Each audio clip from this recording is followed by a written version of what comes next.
Yes, hi, I'm John Rokita, Assistant Supervisor of the Vivarium and Collection Room Facilities and here at Stockton. And today we'll be looking at the collection room, which is basically houses a variety of preserved animals for teaching purposes. Come on in.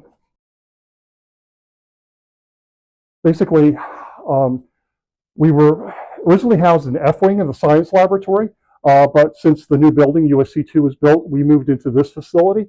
And as I stated before, it houses ornithology, mammalogy, ichthyology.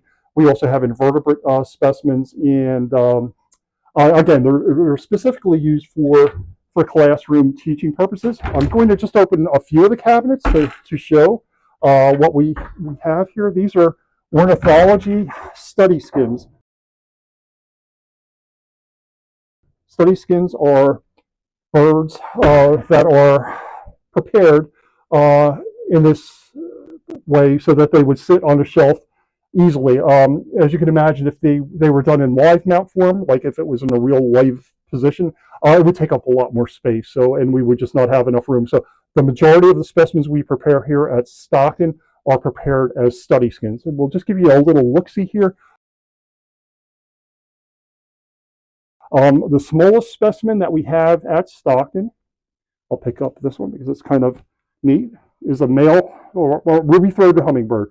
This is our only species of hummingbird east of the Mississippi River.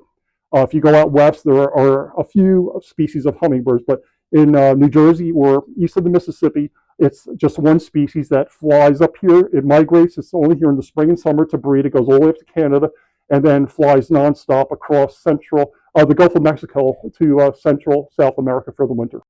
So that's our smallest, and just to give you an idea of our largest. Even though it's not native, we have two species of swans in New Jersey. Maybe I'll hold both of them. This one's called a tundra swan. The older one is called whistling swan. It's the same species, but they now named it tundra swan. This is native, and the largest is probably the one right above it, which is a mute swan, M-U-T-E. This is a species that was brought over from Europe and for ornamental purposes, and then feral populations got loose, and now they're breeding very happily up and down the coast. Normally they're white, but if you notice, this one kind of has a rusty color. They feed in our marshes, which have an ore concentration, and feeding in that muddy water, their feathers get stained. So it doesn't hurt the bird, but this particular feature is called adherent coloration. So it's not part of the bird, but being in that habitat, it takes on the rust color of the marsh. But you see how large they are compared to the ruby-throated hummingbird. A lot of species of birds you can't tell male and female. They look identical. Swans you cannot. Common or northern flickers. And you'll notice if you look very carefully at them, the female is the one without the black mustache. Notice it's just brown on the side of the bill, but the male has the black mustache. So it's kind of a cool thing. Just kind of like a cardinal. Female cardinals are brownish, males are red. Owls, we have passerines, woodpeckers. They're all, again, taxonomically arranged so they can be found easily for classes. A lot of these were donated by just average citizens that find maybe a window kill or a car hit. They'll find a dead bird. Oh, it's a shame that it got killed. I wonder if it could be put to good use. So they'll call us here at Stockton, and if it's a specimen that we don't have many of, or very unique, of course we will accept it. We'll take all the information down. We do have permits, collecting permits, to have these birds in our possession, because you need a state permit and a federal permit to legally have any of these specimens, even for a teaching purpose here at Stockton. But the majority of these specimens came really from the Avian Rehabilitation Center, which was a wildlife rehabilitation center, mostly for birds, started by two professors back in the early 70s, Mark and Martha Pokris, who are now residing in Maine. They ran the Avian Rehab Center from the early 1970s to 1980, when Mark went to veterinary school up at Tufts University. A number of volunteers that were left behind kept the center going until 1994 down in Cape May County at the old Air Force Station. Then the property was sold, and then unfortunately we had to disband. But a lot of the specimens, of course, patients that we received for whatever care, whether it was poisoning or orphan or car hit, not everyone made it. So, if I knew there was a species that we needed, we put them aside in the freezer and then were brought here for purposes of teaching. Oh, lots, yeah, many, many in the past. And I've also prepared many of these specimens myself.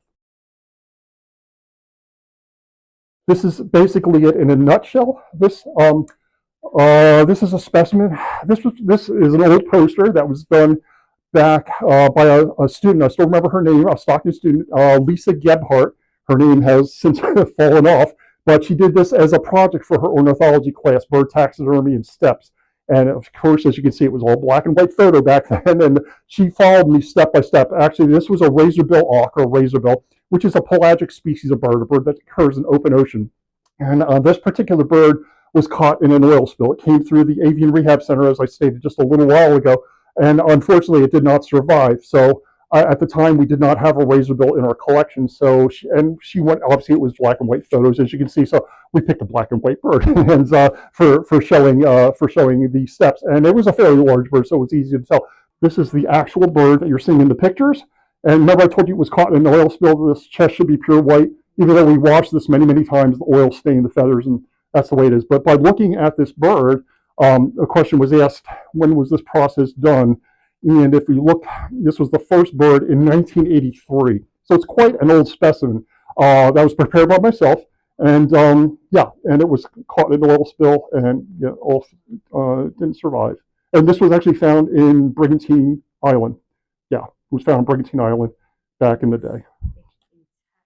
Intact, yeah. So as I was starting to say, we'll now take our measurements. Again, Coleman, tail, wing cord from the bend of the wing to launch priming, total length from bill to the tail, and the tarsus would be from this bend to where the three toes come together.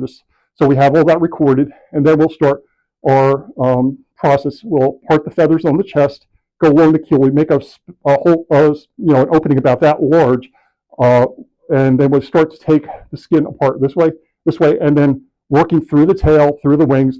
So when you're done, I know it's not the best picture, but you'll see a picture here, that right over here, that has the body hanging this way and the skin is inside out coming off the body. So I'll have the body on hooks from the string and the skin is basically coming off backwards. We save the skull, we save the bones in the wing and also the feet. We'll clean the specimen very carefully with a cold power or a cold water detergent, and then rinse it very well. And then we'll make a cotton body, as you can see, probably right over here. Then we insert the cotton body, this bottom row goes into the bird. Then we'll suture it back and forth, so you can't even see where the sutures were. And then last but not least, we'll put the bird in this form, wrap it in cheesecloth, and it stays that way for about 3 weeks to a month till it sets. And then after that, we'll record, we'll give it an original number, and then it goes into our collection. And it's basically used for ornithology collections, biodiversity and evolution classes.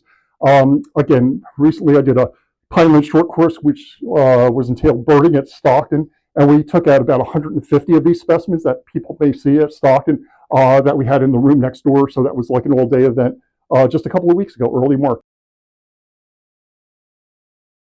This is, unlike the study skins we just saw, this is a white-tailed deer, was donated by one of our students, Tim Simos, and he actually, he was a hunter. He did shoot this particular individual, but this one's called a piebald deer, or a leucistic. Piebald meaning that most of the white-tailed deer you see are all brown except for the tip of their tail. When they're scared, you see the tail go up and you see the white tail underneath.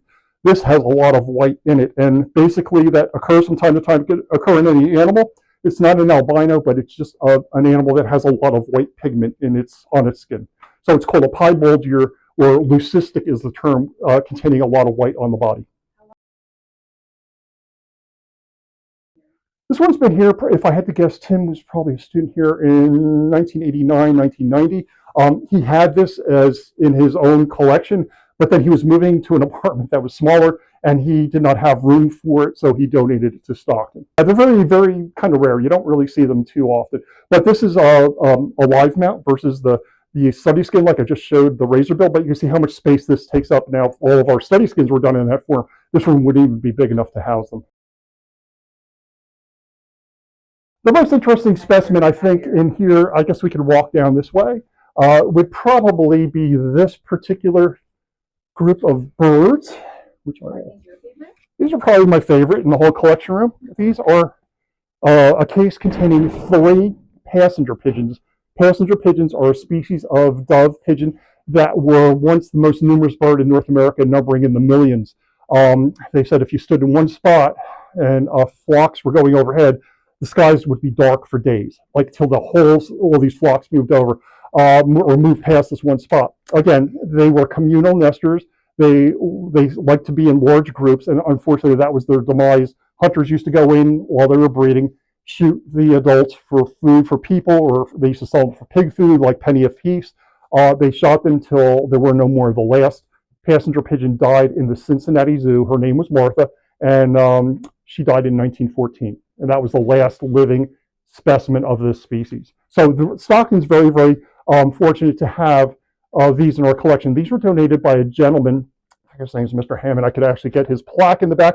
His niece donated this specimen along with many other bird specimens. Because back in the day, in the late 1800s, early 1900s, a lot of people would pay folks to go when it was legal to shoot whatever bird, which is illegal now, and then put them in cases like this, a little diorama, and people would have them hanging up in their houses like we do pictures today. But it's kind of hard to believe that this was the most numerous bird in North America, like millions and millions in the day.